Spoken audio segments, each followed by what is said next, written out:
లక్ష్మీపూర్లో transformer దొంగతనాలు చేస్తున్న ముఠాను పోలీసులు పట్టుకున్నారు.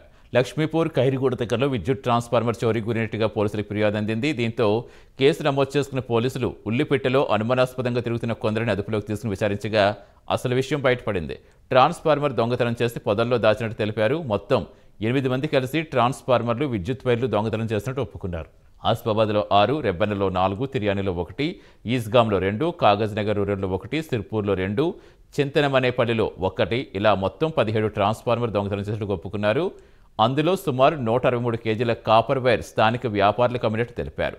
నిందితుల నుంచి దొంగతనానికి ఉపయోగించే సామాగ్రి, 1 ఆటో, 2 ద్విచక్ర వాహనాలు, 7 మొబైల్ ఫోన్లు స్వాధీనం చేసుకున్నారు. నిన్న జరిగినటువంటి ట్రాన్స్ఫార్మర్ థెఫ్ట్ విషయంలో నేరస్తులను అదుపులోకి తీసుకోవడం జరిగింది.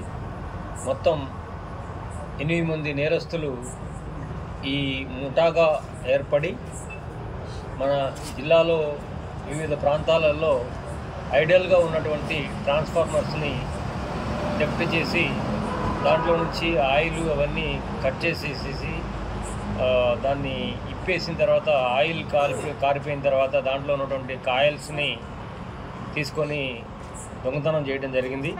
సుమారుగా మొత్తం 17 కేసులలో వీళ్ళు మొత్తం ట్రాన్స్ఫార్మర్ థెఫ్ట్లు చేయడం జరిగింది.